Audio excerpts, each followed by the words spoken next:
Well, good afternoon. It's a Friday afternoon, the end of the week. And you know, one thing you should do every week at the end of the week is look back and assess the success and the failures of the previous week. And probably there's nowhere more important to do this in business than what's been with the sales in the past week. You know, one of the things that we're able to do here at CVC Success Group through our ride along training with Donovan and with other things that we do, we're able to track and measure all kinds of things and know things that a lot of people may not see. We look at it with a 30,000-foot view from above. It's kind of like being up in the sky and watching all the movement. You know how when you're flying in an airplane and you're flying along, you can see down and see the landscape, see who has swimming pools, the driveways, the roads, and other things. Well, that's kind of what you can do from a coaching aspect in the way we work with training. So today, what I want to do is share with you what I'm going to call the big F's. These are where failures are occurring in sales. And as I go through these, I want you to think about it. Are we failing there? Because, see, one of the things that you have to do in business is you have to be self-critical. You've got to be able to look at what you're doing and how you can do it better. And that's only going to come about if you track and measure. You see, unless you're tracking and you're measuring, you can't really improve unless you know what you measure up to today.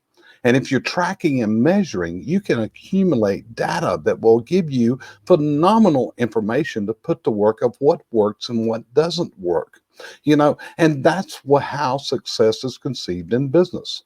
So what I'm going to go over here is some big failings in sales that a lot of people go through that we're able to observe, and we work with them to get over this hump in our training and in our coaching. And the first one is the failure to listen. That's right. The failure to listen to what the customer is telling us.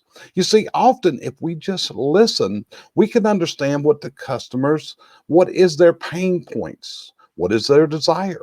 Why did they have you in their home in the first place? See, it's vastly important that we know, because we've got to fill that void of why we were called in there. And this is a critical thing that we see happens. So often a service technician moves into the position of a salesperson before he's ever done the service. And the customer's looking like, what just happened here? I called you in because I needed a service done.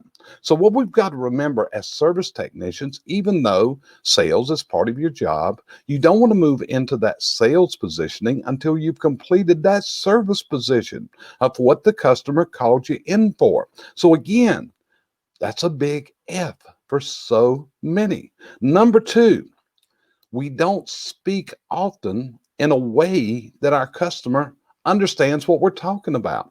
You know, think of it yourself. You ever take your car somewhere and they put a computer on it and they tell you about the sensors that are bad that's causing your service engine light to come on? How many of us really understand what those sensors do? You know, what we do is we take it because the computer says it's bad and we need to replace it, because what we want to do, we want that service engine light to go off. Okay. That's why we gauge success, because the service engine light went off. So you got to remember, speak in terms, speak in words that your customer understands. You see, there's a lot of vocabulary that every industry uses that a consumer may not understand. In the HVAC industry, maybe they're talking about a capacitor. Maybe you're talking about a thermocouple, a thermopile. Maybe you're talking about a crown, but any number of things, your customer really doesn't understand the purpose of that particular part. So you've got to say things in a way your customer understands. The next one is failure to have empathy. Failure to have empathy with your customer. They don't sense the empathy that you have for them. And in a way, that's an offense to them. So what you've got to do is be able to exude and exhibit empathy towards your customer. The next thing is, do you build trust? So often the consumer doesn't feel trust. And trust can be blown by so many things. Trust can be blown by failure to show up on time, failure to do what you're wanting to do, what they hired you for, whatever the reasons were that they wanted you there. You've got to build that trust with that customer, because trust building is part of the next part, which is building the relationship. You've got to build that relationship, and you are selling yourself foremost. Number one thing you sell is yourself. The second thing you sell is the company. And the third thing you sell is the product or service.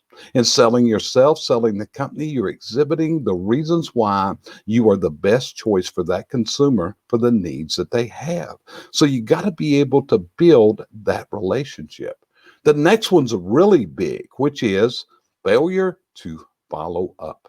It's a known fact, it's proven through data that customers that are followed up with make more sales. And it takes more than one follow up. And it's what we often call the happy calls. But what we're doing is we are making sure to stay in touch with that customer. We're making sure that we're answering their questions, and we're showing that we really want to do this work for that customer. There's many times that many sales are lost simply because someone did not take the time to follow up with that customer, sending a phone call, via phone call. It could be text, it could be email. One of the things you need to determine is what's the preferred communication style of your customer. But following up is critical for successful sales. And the next one is also a big one. And this one hits home really hard this week, because I've watched companies that have lost some really phenomenal sales from the following thing that wasn't done. The customer called and the customer had some questions, but the technician never called them back. The technician was too busy, whatever it was, but they felt that they weren't taken care of. And in these particular cases, the interesting thing was they found another company that would give them the answers. So what did they do? They felt more comfort. They felt more trust. So they went to this other company and had the work done that this original technician had bid, had done everything, filled the quote out, answered all the questions at the job site. But after he left, when the customer called with a question, he just didn't have the time to call that customer back.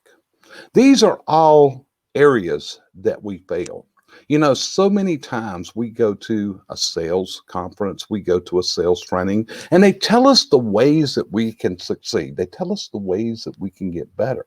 But what we have to do, if we're going to be successful, no matter what, in any successful endeavor that we do, business, sales, whatever, it takes three different forces. Number one, we have to be creative.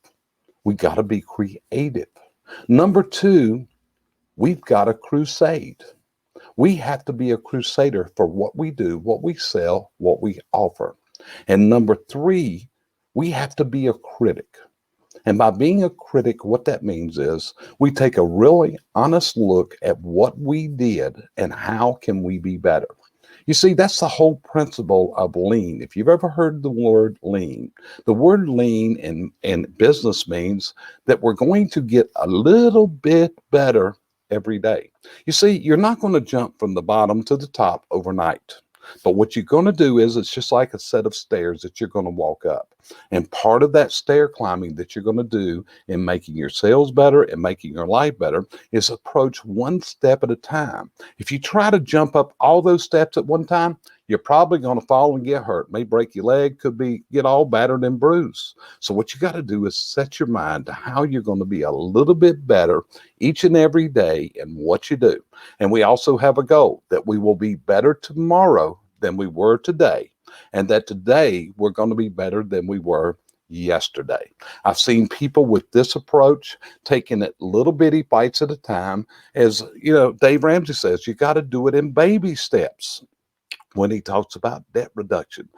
Improvement of your performance is also something that you're going to do in baby steps. So anyway, that's our Friday thoughts for you in how to look at the failure areas and how you can be better. Remember, it's all about building trust. It's about building a relationship. It's about having empathy for your customer. It's about that contact. It's about showing that customer you care, and it's about returning that customer's phone calls. So, hey, appreciate you joining me here on a Friday Sales Tidbit. Stick around with us. We'll be doing more of these in the coming weeks. Catch our new live the show that we do called the Fireplace Show. And what we're trying to do is share areas that can help others just like you. My name is Jerry Eisenhower. My company is CVC Success Group, and we are a group of subject matter experts in all areas of business. And if we can help you turn those business dreams into those business realities that you really want to live with, hey, reach out to us here. My email address is flipping right across the bottom of the screen right now. Look forward to hearing from you and talk to you next time on our next live stream.